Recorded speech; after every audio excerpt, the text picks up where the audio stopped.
What I know this is kind of probably maybe the most controversial thing to ask about, but the binder aspect, Yeah. if cholestyramine and Welchol are not available, what options do you have?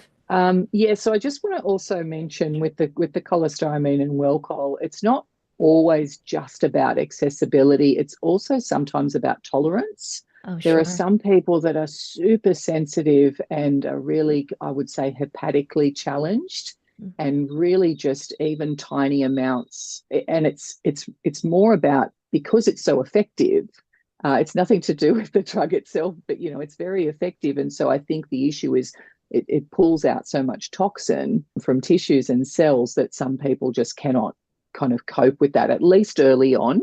Sure. Maybe they can kind of build up to that. So it's kind of a combination of those two things, the lack of access and the lack of tolerance. So for me, the ones that I try to, go by research, but also clinical experience, right? And what seems to work for people. And again, like you mentioned at the start, it's we're doing this because there's no other option in some situations. So we're not looking for the same level of standard, I guess. We're just trying to get some movement in symptom resolution at the very least.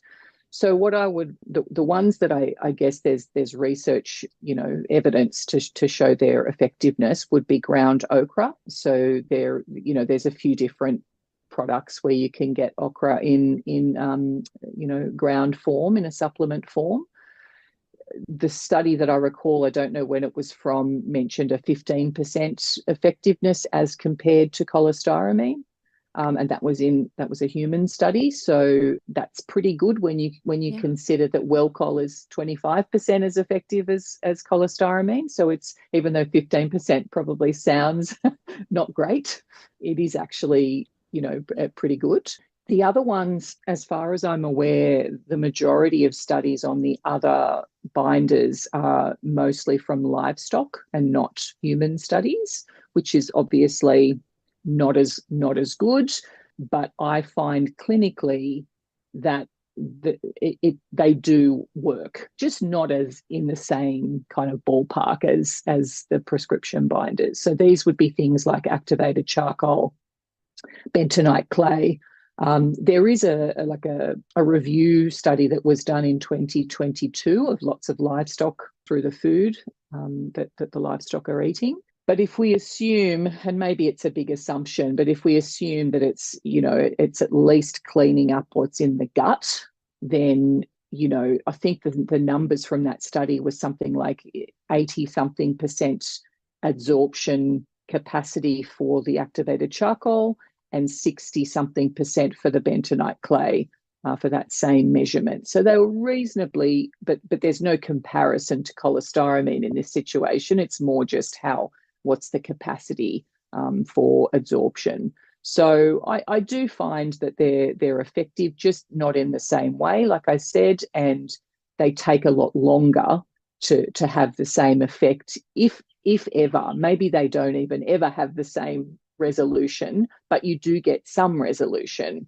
which again, like we're mentioning, is, if you have no other option, at least you're having some resolution of symptoms. That's a win in my book. So they would be the ones that I would typically be using because they have, at least a little bit of research behind them. The other thing I would mention here, that because they're less effective, the timing and the pairing with other things becomes even more important than I think it is with the prescription binders.